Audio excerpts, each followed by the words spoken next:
Tom. And we are VIMTV, Velocities in Music. Folks, without further ado, let's do Radiohead's The King of Limbs. Their 8th album. They just released it. It was the 2011 Valentine's Day. I remember I was having dinner with my wife, and Tom calls me freaking out. He's like, Jake, new Radiohead! And I was like, and then I started screaming like a little girl.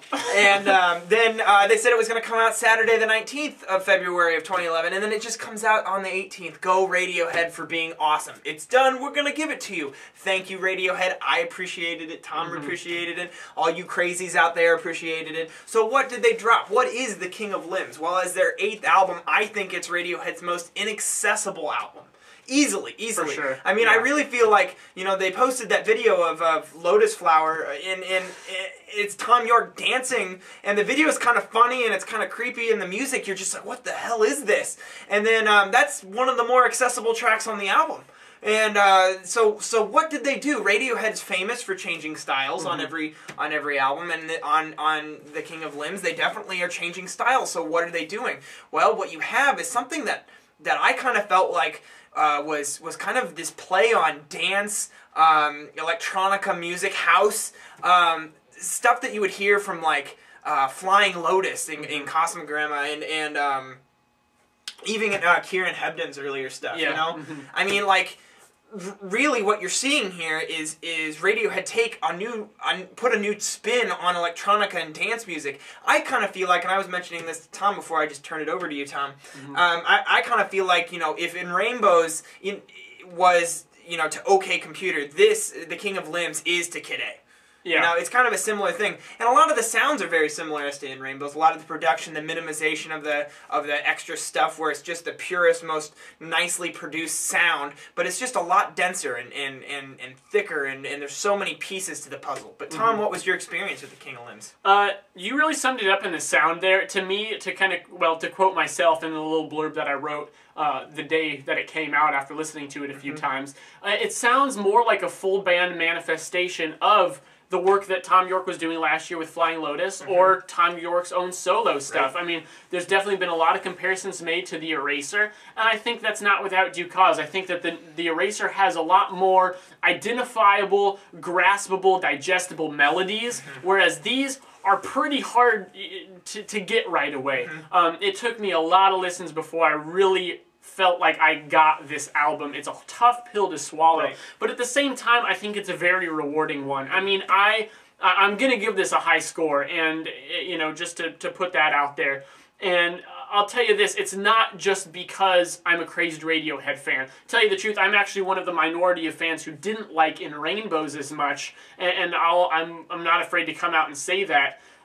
But this one I actually like quite a bit more because it's got more of that attitude and that edge that really makes Radiohead for me. One thing is, you know, obviously they went in kind of an electronica direction, but what I love about The King of Limbs is that while there is that sharpness and that electronic edge in the production and the presentation of the songs, you still get a very full band sound from this. I mean, guitar all over the place. Highlight is the bass. Honestly, as much as I love Colin Greenwood, every now and again he shines, but I don't think on any album or particular he's really stolen the show as much as he did on this album for me. The drums are all over the place. I mean, sometimes it's just this staggered, kind of like electronic Captain Beefheart type it's how they're wash of looping sounds. the drums. It's so iconic, I guess. There's a particular instance on this album, and I want to say it's either in Bloom or Morning Mr. Magpie, where if you focus on the drums, then the repeats seem to start, or like the measures seem to start in a different place than if you focus on the bass. Things are kind of staggering and offset, and they're doing that to make this strange mood while Tom just kind of, you know, croons over it. You definitely get a lot more of that falsetto from Tom on this album. Right. And I am a Radiohead freak. I mean, they're my favorite band. So me talking about Radiohead, I've used this analogy to Tom before. But me talking about Radiohead is kind of like a monkey talking about bananas. I just kind of just like them, you know? Everything they do, I'm gonna like. And I know that coming into it. So I really tried when listening to this and I don't normally do this. I normally try and let my bias influence my score, my reviewing. But here, I mean, otherwise I'm just gonna give this a perfect 100. And I'm trying, Tom and I are making a point now to not compare this to other Radiohead albums in score and how we're analyzing it. And I'm even trying to strip out some of my own just love of everything Radiohead touches. And to do that, you know, if I look at this, I go, here are 8 tracks. And yes, one issue that we will be addressing here shortly is that this thing's only 37 minutes in length. With rumors that there might be a second album, but we're going to do that off camera. If you have questions about that, please leave us a comment. But all in all, these 8 tracks, Radiohead's never put out an album like this before, in that none of these songs really stand out on their own.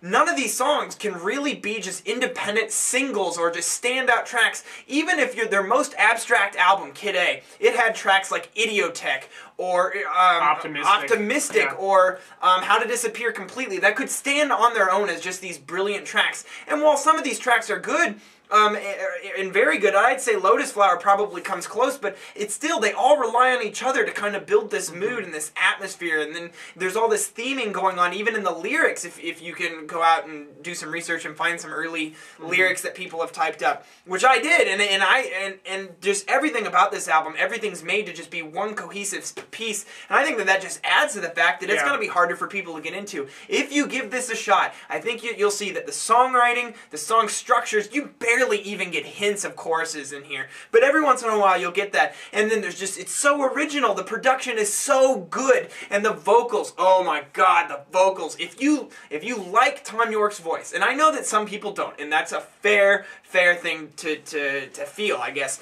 but I love Thom Yorke's vocals, as Tom and I have recently discovered. That's one of the things that made In Rainbows for me, is that the way it was, Thom Yorke just sold it for me, and then I was able to encounter all these different things of how the vocals and the lyrics were interacting with all the atmospheric stuff that they were doing in the songwriting. And it's the same thing on this album, it's just done a little bit differently. Tom's voice is very deliberate, how he sings and the lyrics, it's all very moving, and it opens doors for you to experience these songs in a different way. Now, Tom listens in a little bit different of a manner there, so it's kind of, you get both sides of the Radiohead spectrum. Yeah, I definitely tend to focus more on the instrumentals, where I emotionally get vested into Radiohead's music. All my favorite Radiohead stuff, to me, is all about the guitars, bass, and drums, and how intense they are and how it matches up with the vocals. Right. Still love the vocals, but the vocals by themselves just aren't enough for me. Right. And this is a good blend of that, because I feel like there's plenty to focus on in the vocals in this. Like